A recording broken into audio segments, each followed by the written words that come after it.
Well, hello, good people. Mark Holmes here, and as always, I want to say thank you all for watching, commenting, subscribing, and being part of the Joe Boo Sports Report. Without you guys, as well as you ladies, you know that this literally does not work. Hope you all have had a great hump day. Tomorrow is Thirsty Thursday, and the week is just about over. And 2 weeks from tomorrow is the NFL draft. It's hard to believe that it's already here, but it is literally that close. I have, you guys know what I've been doing in dealing with things, and I'm trying to keep up with the Dallas Cowboys news and things. But the bottom line here for the Cowboys, I know people are talking about drafting an offensive lineman, a cornerback, and things like that. But I think in all reality, the Cowboys must get playmakers. You need guys that can get you a play without really everything else going right. We've got a lot of nice pieces. I like them bringing in Sadiq Charles. 1 year, again, 1 year deal. Lots of prove-it deals. And I know everybody is just going through and hammering the Cowboys and talking about their bottom basement deals and things like that. But these are at least guys that have had some potential and maybe didn't get an opportunity or became expendable. Maybe like the black sheep. Maybe I need to bring those back. But we have to get some playmakers. There's no ifs, ands, or buts about it. Now, I have talked about, some people had talked about Tyreek Hill. Tyreek Hill is one of those incredible wide receivers, be it he is getting older, who basically said at the end of the season, I'm out of here. I'm done. Get me out of here. He was happy to come to Miami when it was about the big paycheck. And he literally burned bridges with Kansas City, basically saying that Tua really throws a great pass as opposed to Pat Mahomes. But the interesting thing about wide receivers is there's a lot of great ones out there that never win a Super Bowl. Have you noticed that? Now Tyreek Hill, of course, with Kansas City. But Kansas City is winning them without Tyreek Hill. So you don't have to look and say it was Tyreek Hill that did it. You may have to go ahead and say that it was Pat Mahomes. But when you look at the Justin Jeffersons, when you look at the DeAndre Hopkins, when you look at, he just retired he was originally from Atlanta. They gave up 2 number ones for him. A lot of times, the best wide receivers aren't winning Super Bowls. Have you noticed that? Now, Tyreek Hill, it's been rumored, of course, well, the Cowboys are rumored to make deals for everybody, even though they don't make deals. But it's been rumored that Tyreek Hill could be traded during the draft for 3rd round, maybe a 4th round, maybe a 4th and a 5th, and things to different teams.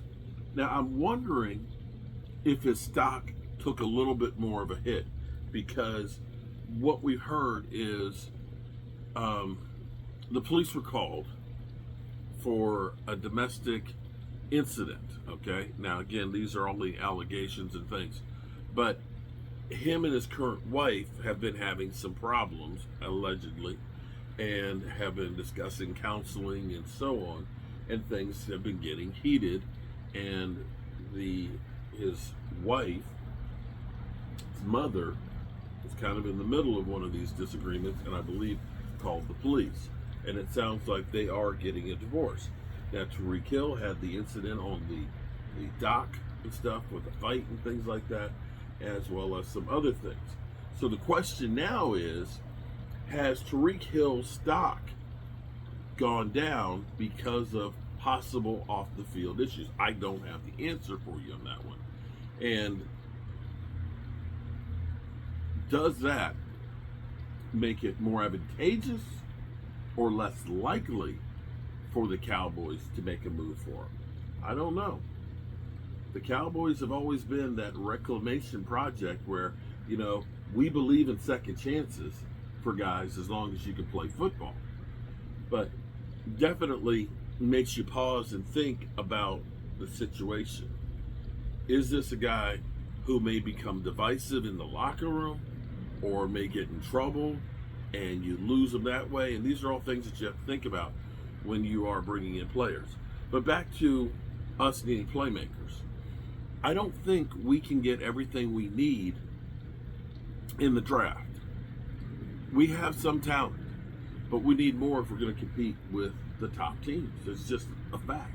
We'll be better just having Dak Prescott back if he's 100% healthy. We'll be better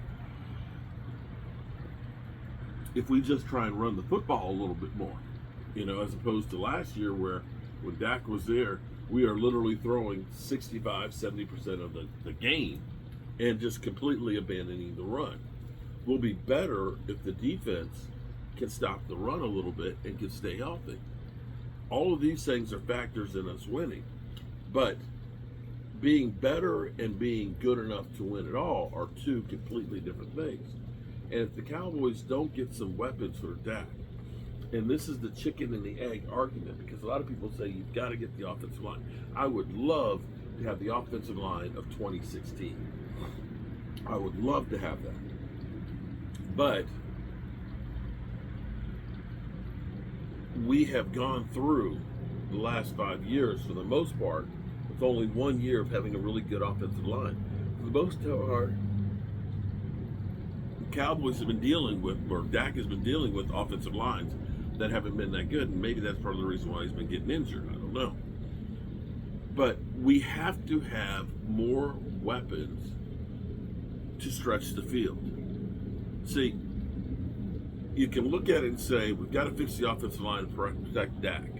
But if he doesn't have somebody who can run the football or other people that can catch the football, him having more time isn't going to make a difference if nobody's getting separation. If you have another legitimate wide receiver, somebody who's like Tyreek Hill, along with CeeDee Lamb, one of those guys are going to get open and you're going to get rid of the ball quicker. And if you're getting rid of the ball quicker, then you don't necessarily need the offensive line to be as good. If you have a playmaking running back who can make, take a 2-yard run and make it a 5 or 6 yard run, a guy who can get some yardage after contact, then you'll be better off running the football because he can make some plays by himself. As opposed to a guy that can't get anything after contact, then you got to have an offensive line that's going to get him to the second level. You follow what I'm saying? Playmakers will spread out the field and cause teams not to be able to put 8 men in the box per se, or they're going to give single coverage to 2 great weapons, in which case one of those guys is going to be able to make a move and we can do a back shoulder fade or do a crossing route where they can get a step. And the Cowboys have to get that. Now, I believe that, the Cowboys are going to be looking to see what players fall to us. Do we have a guy that should be a top 10 guy, top player in their position that falls to us that we're not expecting? Then we got to take it. We did that with Micah, we did it with CD, and we did great. When we reach for players like Taco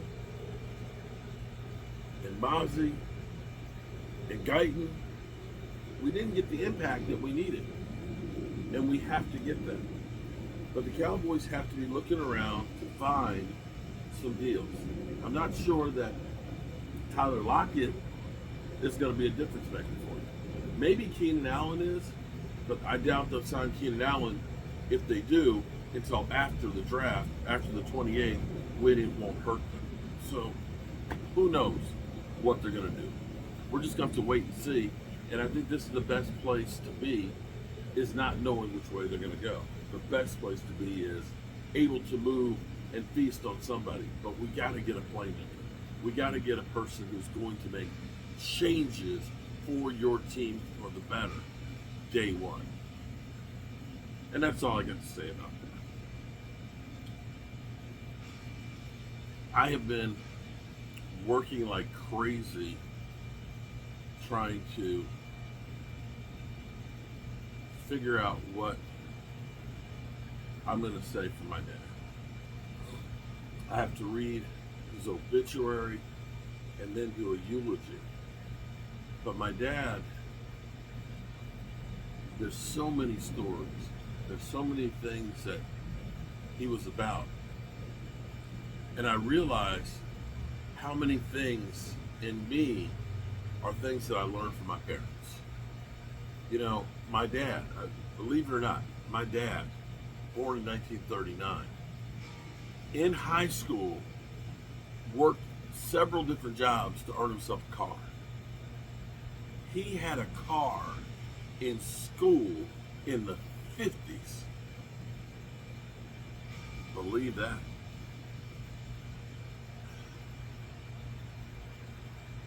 And my dad always made sure we had what we needed. We never really wanted for it. We weren't rich. My dad was a mailman and did other odd jobs and things to make sure we had what we needed. And I think that work ethic is what got me here. My dad always loved making these clocks, and I've got two here at the house. He would make clocks that look like our houses. My brother, my sisters, my aunt, grandfather, my Aunt Mabel, our next door neighbor. He made clocks that looked like your house. We decorate ours for Christmas, got some little mini lights and stuff for it. Another one of those traits that I got from my dad. And caring and helping others. My dad would literally give you the shirt off his back. And he would say things. My dad had a philosophy. He said, I'll loan anybody $50. He said, because one of two things will happen. He said, either they pay you the money back and you know it's somebody that you can trust. He said, or they won't, and then I won't have to deal with the jackass. And that's exactly what he called him, the jackass. And so trying to figure out how to put all of these things together is hard. And it's going to be hard to try and keep my thoughts together and keep from falling apart. And so in the middle of the night last night, I'm waking up with different things on my mind from it. And driving in the car and trying to go through what I'm going to say. And crying while I'm driving.